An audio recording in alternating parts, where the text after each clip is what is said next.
And welcome to tonight's very special Starlink launch. Falcon 9 is currently awaiting liftoff just under 16 minutes from now from Space Launch Complex 40 at Cape Canaveral Space Force Station in Florida. Hi, everyone. My name is Ronnie Foreman, and I'm a senior sales manager here at SpaceX. And my name is Zachary Lupin. I'm an avionics supply chain engineer. Today, we're live with a special edition Starlink broadcast. This is SpaceX's first ever mission with a drone ship landing off the coast of the Bahamas. This new landing site allows us to launch into optimal trajectories from Florida, maximizing Falcon 9's performance. Landing off the coast of the Bahamas will help us continue to launch to unique orbits, including for our upcoming From-2 mission, which is set to be the first human spaceflight mission in history to orbit directly over the poles, and the first SpaceX mission to conduct human exploration of the Earth's polar regions from space. The new landing location also provides alternative recovery options during the winter, when weather can pose some challenges. Now, Starlink is the world's first and largest satellite constellation using a low Earth orbit to deliver broadband internet capable of supporting streaming, online gaming, video calls, and more. Starlink delivers high-speed, low-latency internet to more than 121 countries, territories, and other markets with over 4.8 million customers and counting, bringing access to many underserved and remote areas around the world.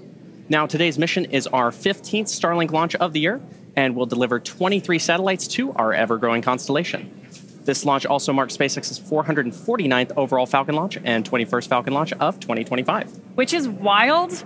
And the good news is that we are on track for another successful launch today. Both the range and vehicle are currently green, and we're tracking an on-time liftoff of 6:21 p.m. Eastern.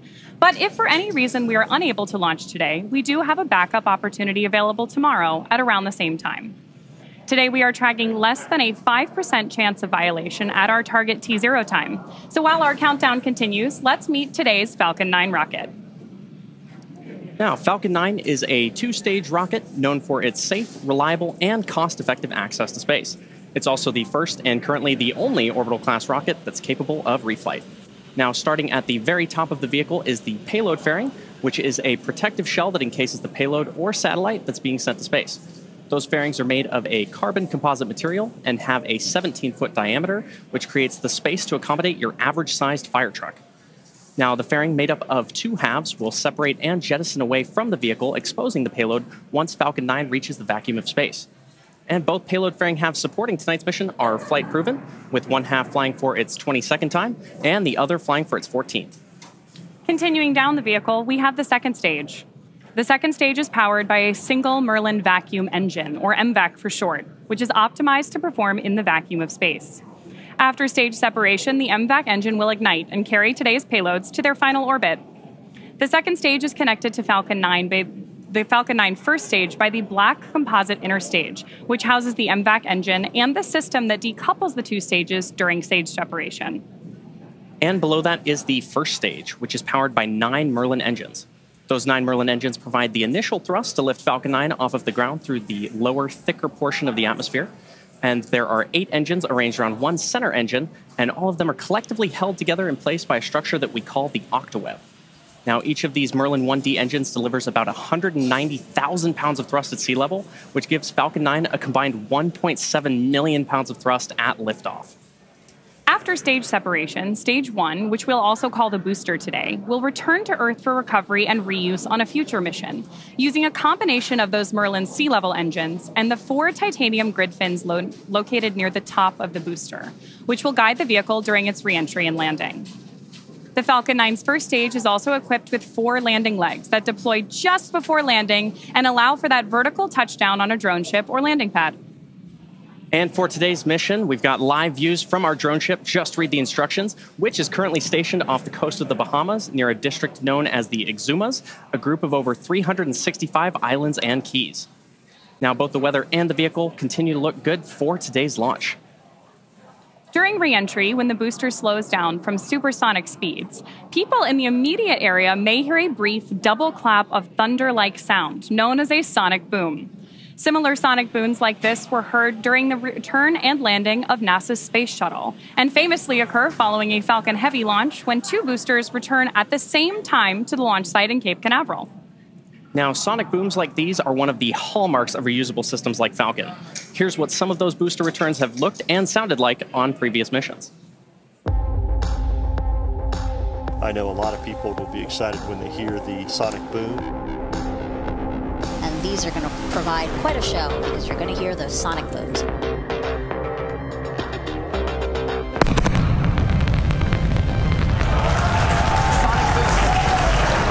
Booster landing leg deployed.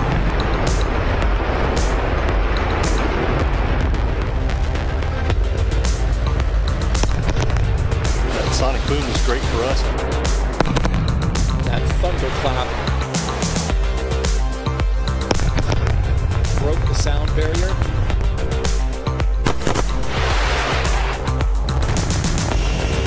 Side booster separation confirmed.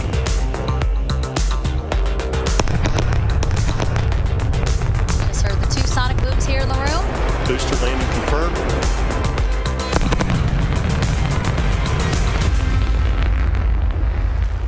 As we mentioned at the top of today's show, today is the first ever planned drone ship landing off the coast of the Bahamas. In fact, it's the first ever international landing of a rocket booster. One of the primary benefits of opening up additional landing options is that it allows us to maximize Falcon 9's performance.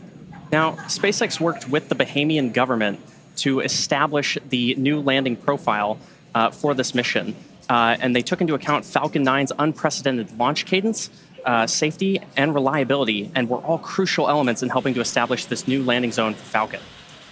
Now, the Bahamas and SpaceX are also working together to enhance local STEM-related education to help inspire the next generation of students. SpaceX's Vice President of Launch, Kiko Donchev, met with the Deputy Prime Minister of the Bahamas and Minister of Tourism, Investments, and Aviation and delegates during a recent visit to SpaceX in Florida to talk about all of this in depth. Here's a small part of that conversation. Is significant in and of itself. It puts us at the cutting edge of innovation, and it gives us a small that went into helping us take this booster from Florida to the Bahamas today. Speaking of which, Florida has been the epicenter of U.S. spaceflight since the 1950s. That's absolutely right, Ronnie. The Space Coast has been the launch pad for some of humanity's greatest spaceflight achievements. In the early 1960s, NASA established the beginnings of the Kennedy Space Center. And in 1961, Alan Shepard became the first American in space, lifting off from Cape Canaveral's Launch Complex 5, the first human spaceflight of Project Mercury. Things really heated up. RP1 load is complete. Confirmation there that we have RP1 load completion on board Falcon 9. Things really heated up in the 1960s, which saw Florida become the heart of the space race. In 1969, Apollo 11 Saturn V roared off from Pad 39A, sending the first humans to walk on the moon. 5 more moon landings followed, cementing Florida's role in space exploration. The space shuttle era launched in 1981 with Columbia, pioneering reusable spacecraft and building the International Space Station. And over the next 30 years, 135 space shuttle missions lifted off from Florida. And today, the Space Coast continues to be the home of the busiest spaceport in the world. SpaceX's very first Falcon 9 launch lifted off from Space Launch Complex 40 at Cape Canaveral in June of 2010, following the final launch of the Titan IV rocket family from the Cape almost 5 years earlier. A few years after that, we launched CRS-10 in 2017, the first Falcon 9 mission from historic Launch Complex 39A at Kennedy Space Center. The first launch from Pad 39A since STS-135, and the final flight of the Space Shuttle program with Atlantis in July of 2011. Just 3 years later, the first commercial human spaceflight mission, Demo 2, launched from the Launch Complex 39A pad in May of 2020. And now history is being made once again, with a rocket launching from Florida. Falcon 9 tanks are pressing for strong back retract. Confirmation there that Mission Control is prepping for strong back retract as we prepare for this landing in the Bahamas. This is also SpaceX's 21st launch of 2025. And as we mentioned, just a few weeks from now, we'll be launching our first human spaceflight mission to a polar orbit from 2. And there's the crew at the Booster Monument during a training exercise here in Hawthorne, California. And there is so much more history to be made with SpaceX supporting NASA and its Artemis program to return humans to the moon. There's confirmation that strong back retract has started. We're also, of course, targeting launches to low Earth orbit, the space station, deep space, the moon, and, of course, Mars. Absolutely, Ronnie. I am super excited for what's to come, and the future looks very, very bright. So right now we are just about T-minus 4 minutes and 10 seconds away from liftoff, and we're already hearing some great call-outs from mission control. We know the transporter erector, or the TE for short, is currently preparing for retract, and right now we've got a great view of the clamp arms just around the base of the payload fairing, opening up and preparing for that TE retraction. The TE is a large trussed structure that you currently see just to the left of the rocket, and right now it's preparing to retract just about 2 degrees away from the rocket, in preparation for full retraction ahead of liftoff. Now, the TE is also equipped with umbilicals or flexible lines that are used to route the vehicle's fluid, power, and telemetry from the ground systems to the rocket and payload until Falcon 9 switches to internal power and clears the pad. You may also hear the TE referred to as the strongback from the launch team, and it definitely does a heavy lifting, a lot of work leading up to launch. Yeah, no kidding. At this point in the countdown, both the first and second stage are nearly fully loaded with 1 million pounds of rocket-grade kerosene fuel and liquid oxygen. Both the first and second stages should finish propellant loading about a minute apart from each other. And we are tracking that first stage call out here in just a couple seconds.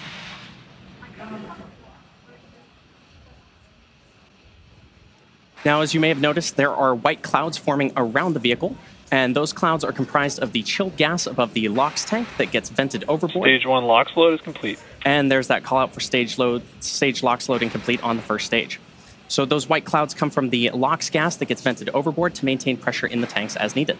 And when that vented oxygen mixes with the warmer outside air, it condenses into the clouds that you see there on your screen. It's always exciting in the lead up to a launch to watch the entire launch pad really come to life. Absolutely. One of the next major milestones we're listening in for will be at T-minus 60 seconds, when Falcon 9 will enter startup mode. That means that the rocket's autonomous internal flight computers will take over the launch countdown. Then, just inside of T-minus 2 seconds, we'll light the M1D engines for liftoff. At this time, the payload continues to be healthy, and the Falcon 9 team is tracking no issues on the rocket. Weather is also Stage looking... 2 LOX load is complete. And good call out there for Stage 2 LOX loading completion. The weather is still looking green, and the range is ready to support our T0 of 6:21 p.m. Eastern Time. And with that, we're proceeding into the last few minutes of terminal count. So let's listen in.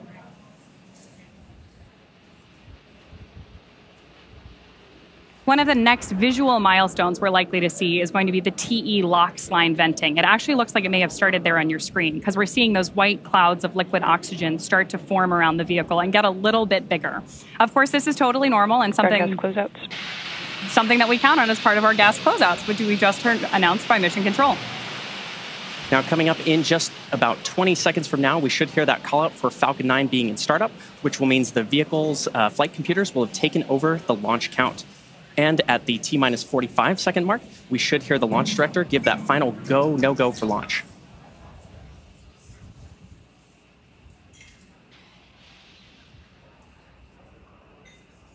Falcon 9 is in startup. It's a good call out there that we're on startup mode for Falcon 9.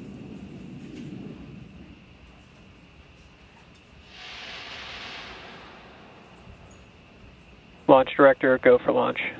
And our confirmation from our launch director. So with that, all systems are go for the launch of Falcon 9. Let's sit back and listen in to the final countdown.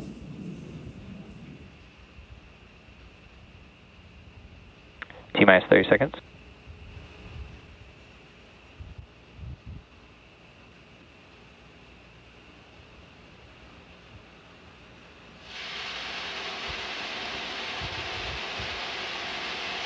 Fifteen seconds.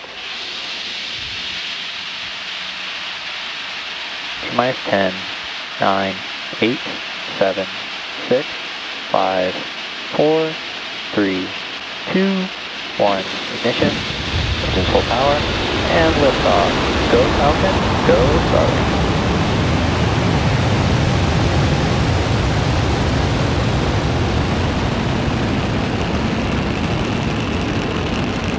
Vehicle touching down range. Stage 1 propulsion is nominal.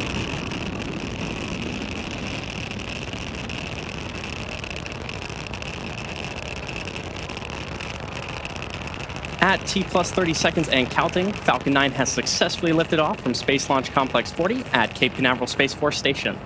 Coming up next, the vehicle will be passing through Max Q, which is the point in the mission profile where the vehicle experiences the greatest amount of aerodynamic pressure. Power and telemetry nominal. Good call out there.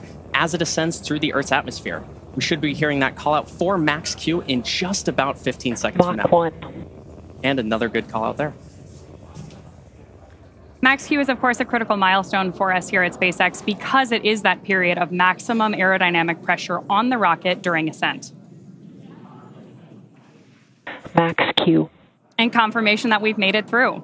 So coming up next, we'll have 3 events happening in quick succession, starting with MECO, followed by Stage SEP, and then Second Engine Start 1, or SES-1 for short. Now, main engine cutoff, or MECO, is where all 9 Merlin 1D engines shut down in preparation for stage separation, which is where the first stage separates from the second stage. Following that, the MVAC engine on the second... MVAC chill has started. Good call out there. Following that, the MVAC engine on the second stage will light, which is called out over the nets as Second Engine Start 1, or SES-1. That first engine burn of MVAC will last several minutes and propel the second stage and the payload to orbit. In addition to these 3 major events, the fairing halves will also separate less than a minute after SES-1. So keep an eye out for all of those on your screen here. We should continue to have great views of our launch today. And of course, we are always listening into Mission Control for the latest and greatest. Trajectory. And confirmation there that we're on a nominal trajectory. now we should be hearing that call out for main engine cutoff in just about 15 seconds from now.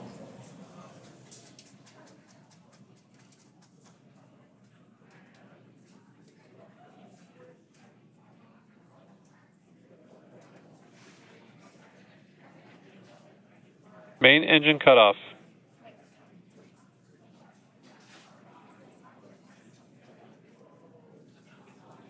Stage separation confirmed. MVAC ignition. And there you heard those 3 callouts back to back, which again were MECO, stage separation, and SES-1. Now coming up shortly, we should hear a callout for fairing separation.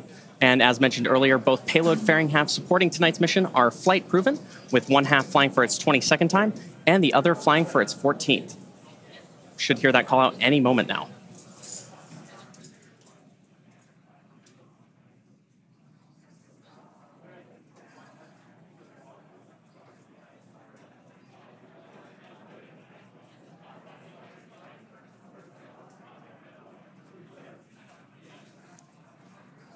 Great views there that we have confirmation of fairing separation. Separation confirmed. And the call out for Mission Control. We will, of course, be attempting to retrieve these fairing halves again today once they fall back to Earth with our recovery vessel, Bob. Now, at T plus 3 minutes and 40 seconds into today's mission, the next major milestone coming up just under 3 minutes from now will be the entry burn of the Falcon 9 booster as it continues on its journey towards our drone ship, which is currently stationed in the Bahamas. To start the entry burn on board Stage 1, we will relight 3 of the M1D engines at the bottom of the first stage, which is similar to pumping the brakes on your car. What we're doing is slowing down the vehicle as it passes back into the Earth's atmosphere. We need to slow down to reduce re-entry forces, which helps us to recover and reuse that first stage. Now, during that entry burn, Falcon 9 is decelerating by firing its Merlin engines, but it's still moving incredibly fast. And this causes the vehicle to fly through Merlin's exhaust gases, also known as the rocket's plume, which deposits a layer of soot onto the vehicle's surface or skin. That soot comes from the carbon-based fuel that Falcon 9 uses, and with each flight, the soot builds up a little more on the outside of the vehicle. Of course, at this point in the flight, we have 2 really exciting things going on. Nominal trajectory. And there's a confirmation from Mission Control that we're on nominal trajectories, which means that everything is going as it should. You hear us use the word nominal a lot here at SpaceX, and that means that things are right on track. If you're interested in following along with the speed and velocity going on with both of our vehicles, you can track the telemetry in the bottom corners of your screen. Again, on the left-hand side of your screen, we're tracking Stage 1 on its way to the Bahamas, and on the right-hand side, we have the MVAC burning up in space. Now, here at SpaceX, reusability is key to lowering the cost of spaceflight, which enables more investments in critical space infrastructure. The Falcon 9 first stage that is supporting today's mission is flying for its 16th time today. Those payload fairings, which are also supporting tonight's mission, are flight proven, with one half flying for its 22nd and the other half flying for its 14th. With that entry burn coming up on Stage 1, we're going to use the Merlin engines on the first stage again. Those engines are optimized for sea level and achieve about 190,000 pounds of thrust each during ascent and descent. At liftoff, Falcon 9's first stage has a thrust greater than 5 747 airplanes at full power. Now, the MVAC engine, located on the second stage, which is on the right-hand side of your screen, possesses a much wider nozzle and is optimized to 220,500 pounds of thrust in vacuum. Coming up in just about 10 seconds, we'll have the entry burn of that first stage. The landing burn should then follow at about 7 minutes and 52 seconds into our mission today. Stage 1, entry burn startup. There's confirmation of entry burn startup.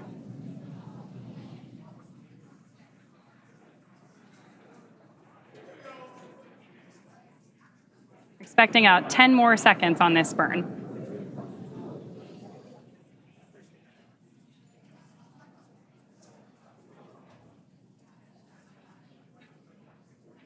Stage 1, entry burn shutdown.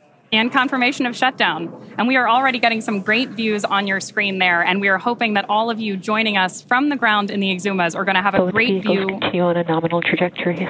Great view of landing too. And there's another call out that everything is headed in the right direction. Now, coming up in just about a minute from now, we should hear that Stage call. 1 FTS has saved. Another good call out there. In about a minute from now, we should hear that call out for landing bird startup on the Falcon 9 first stage, which, as a reminder, is on the left-hand side of your screen. We're also getting great views of those titanium grid fins that are helping to steer the booster on its way back to Earth. Now, this landing burn will be the final burn of the booster as it descends back to Earth. And as a reminder, it'll be... Stage 2 FTS has saved. Another good call out there. As a reminder, it'll be doing this for the 16th time today. Stage 1, transonic.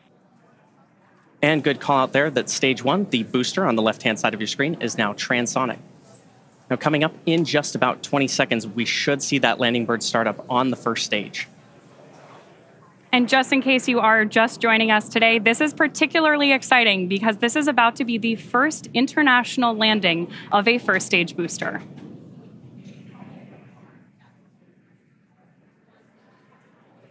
Stage 1, landing burn. And great call out there for landing burn startup. Stage 2 is in terminal guidance. Of the Falcon 9 first stage. We're now waiting for Falcon 9 to land on Just Read the Instructions, currently off the coast of the Bahamas. Stage 1, landing leg deploy.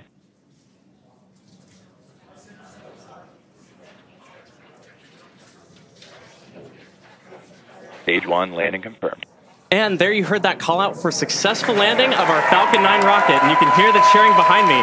Welcome to the Bahamas, Falcon 9. Now, as a reminder, this was the 16th launch and landing for this first stage. And meanwhile, that second stage is on track to complete the rest of its mission today to deliver 23 Starlink satellites to low Earth orbit.